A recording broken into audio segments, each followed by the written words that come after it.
Hello mga lods, good morning. Ayan, at welcome back sa ating munting channel. So yan, maligayang pagbabalik. At yung mga suki ko dyan, thank you sa walang sawang suporta. At nandiyan pa rin kayo. Kahit kaunti, at least tunay na mahusay. So yan. At ito meron tayong pasyente or tanggap na repair. So concert, naklon So EB502. Wait lang po, linisan muna natin yung lens ng camera. Ayan.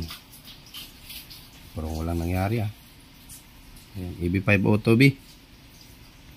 Nangyari ba't di makapokus yung cellphone natin? Ayun. So ito yung niya, kahimtang. So madumi lang, malikabok lang, wala namang kinalawang ata to. Check natin. So ang problema nito ay sobrang hina ng tunog at ito dito. Naano ko na siya, itong dito sira to. Sira yung kanyang tuner ng speaker o selector ng speaker. Kaya yan, pinag-ano ko na lang, pinag-isa ko na lang yung ground or negative. So mukhang wala namang ang cute ng niya, capacitor. Ang cute.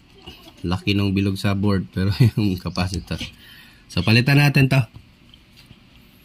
And then check natin to bakit mahina. So testing muna natin. Grabe naman to. Lagyan ng oil yung baka ito yung dahilan. Grabing oil ba?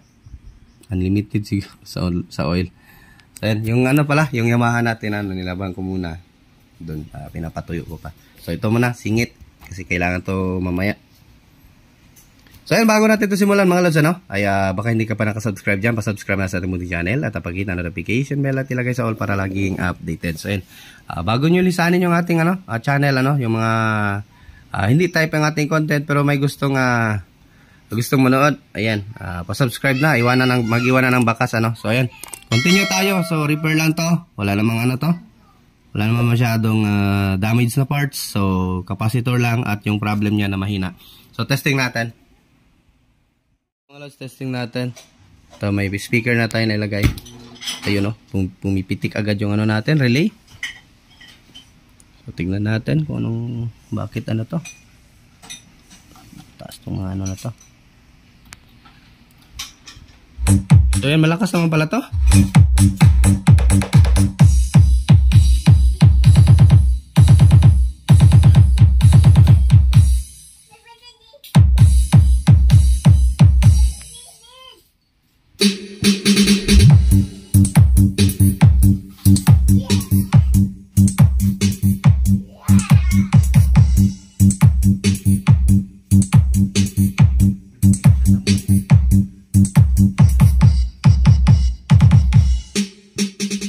Okay lang pala to.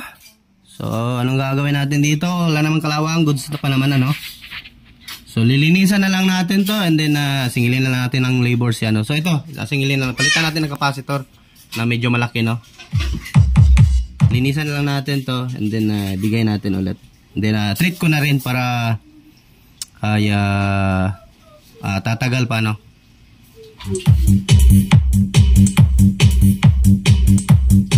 Problem pala natin, wala na tayong pang treat.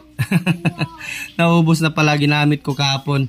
So ang gagawin na lang natin dito, so nitapusin lang natin yung vlog natin and then bilhin lang muna ako So ayan, kasi kailangan na to So kailangan ko din matapos yung video natin para kung man si customer na lang yung pabiling ko ng spray paint.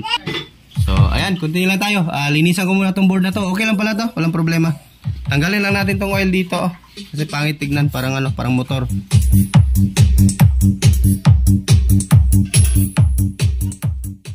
Nalinisan na natin, so na-treat na din natin. Ayan, at napag-sprayan din natin ng So meron kasi akong clear na clear paint, so hindi siya malinaw hindi siya malinaw, hindi siya makintab. So pero coated pa rin to. Kaya ayan. So singilin lang natin ang labor. So pinalitan ko na yung niya. Ito, pinalitan ko ng malaki kaunti. So wala akong stock na capacitor. Mas maliit kasi itong sa kanya. Ayan, ikumpara natin. Mas maliit kasi ito. So ayan, pinalitan natin. So libre lang natin yan. So singilan natin ng 600. Labor lang natin So ayan. So power natin. So USB lang tayo. Ayun, nag-click na yung relay. So nawala na yung biglang Kasi kanina kapag ino-on natin, nagki-click agad itong relay natin. So yung pala yung diyan sunog ano. Yan, pinalitan natin. So ganun pa rin, hindi nawala. And then ni-resolve ko na lang yung relay section kasi parang may uga yung mga ano niya. Itong mga transistor no na 9014 at saka 9015. So ayan. Okay na to.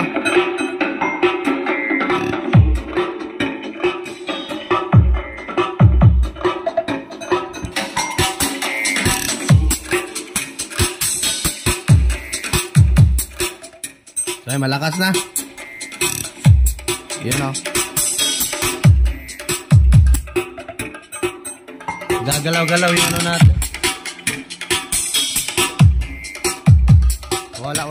Nawawala yung kabilang channel. Sira ata yung ano natin. Pinaka 2x1 accord, no? RC chord. Wala na naman. Ito, nawawala.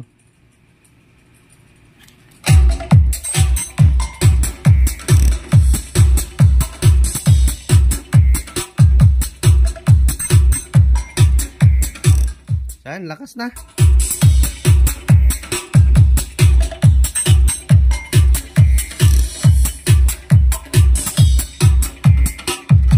At yung dito natanggal na natin yung parang oil. Ayan na. So wala na yung oil nya. So nalinisan na natin. Nilaban ko lang, din pinatuyo ko lang sa hot air. Meron naman tayong hot air, kaya no worries.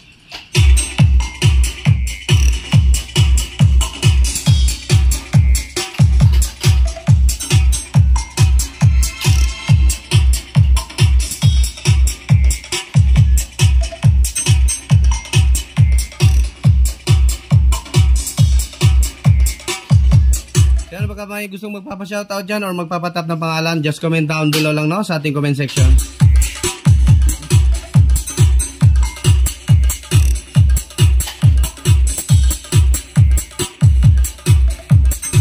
Kasi gusto sana ito ng may-ari i-recondition, sabi ko sabihan lang natin siya na repair lang kasi goods pa naman yung mga parts niya, hindi na kailangan recondition.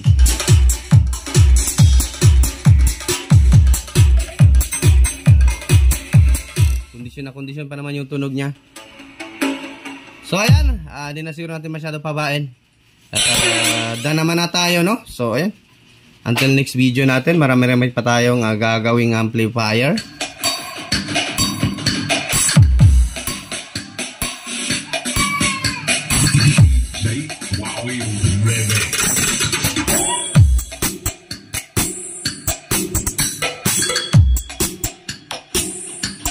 Diyos mabalos mga lods, magandang buhay sa ating lahat at dyan sa ating mga idol dyan, shoutout sa inyo lahat at thank you sa walang sawang suporta. Diyos mabalos mga lods at bye bye.